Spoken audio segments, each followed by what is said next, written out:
முழுவதும் எங்கள் விவசாய சங்கங்கள் ஒன்றுபட்ட SKM அரசியல் சார்ந்த விவசாய சங்கங்கள் இந்தியா முழுவதும் உள்ள அனைத்து மாவட்ட ஆட்சித்தலைவரிடமும் எங்கள் விவசாய கோரிக்கைகளை வலியுறுத்தி மனு கொடுக்க இருந்தோம்.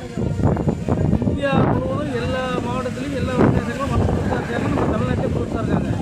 ஆனால் எங்கள் இந்திய விவசாயிகள் போராளி ஐயா கண்ணு அவர்களை மட்டும் தமிழக அரசு காவல்துறை சுமார் 100க்கும் மேற்பட்டவரை போட்டு எங்கள் வீட்டில் நாங்கள் போராட வந்த எங்கள் எல்லா 100 பேர்த்துக்கு மேலே கைது பண்ணி வச்சுருக்காங்க.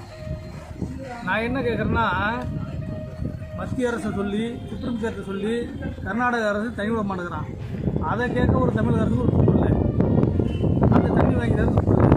எப்படி தண்ணி விட்றான்னா, ஒரு 3 பேர் நடந்து போகிறோம், ஒருத்தர்கிட்ட காசு கடன் கேட்குறான், இல்லைங்கிறான். அந்த நேரத்தில் திருட வந்துடுறான். திருட வந்தாலும் இந்த இடம் நீ கடன் கட்டுற 10,000 கொடுக்குற மாதிரி அவன் வெளில வந்து அந்த கர்நாடகாவில் அழிகிற மாதிரி இருக்கிறப்ப தண்ணி விட்றான். அந்த தண்ணியை விட்டு என்ன கணக்கு சொல்கிறான், நடுவர் தீர்ப்புப்படி நாங்கள் இதுவரை தண்ணி விட்டாங்கிறான்.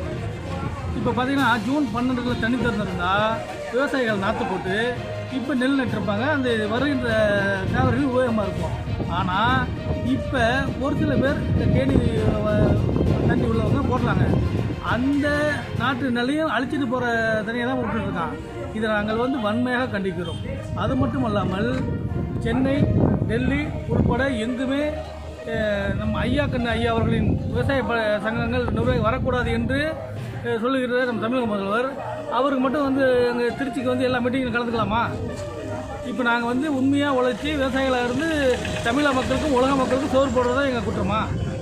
இவர் ஸ்டாலின் ஐயாவோட பையன் இங்கே வரலாம், ஆனால் நாங்கள் எங்கள் சொந்த ஊருக்காரன் சொந்த நிலத்துக்காரன் வீட்டை விட்டு வெளியே வரக்கூடாது. இதுதான் உங்கள் திராவிட மாடலா? நாங்கள் கேட்கின்ற கேள்விக்கு உங்கள் மனதை தொட்டு நீங்கள் பதில் சொல்லுங்கள்.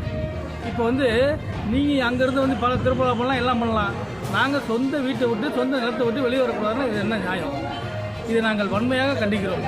அது மட்டும் இல்லாமல் இது ஊருக்கே உணவளித்து உறக்கமில்லாமல் வாழ்கின்ற விவசாயிகள் அந்த பொன்னி அரிசி நெல்லை அரிசி ஆக்கி அவன் விற்பனையிட்ட போட்டு ரேஷன் அரிசி இடமா கொடுக்குற அரிசி வாங்கி திங்க பிச்சை எடுக்கிற மாதிரி சொந்த நாட்டை எங்களை கையேந்து விட்டுருக்கீங்க.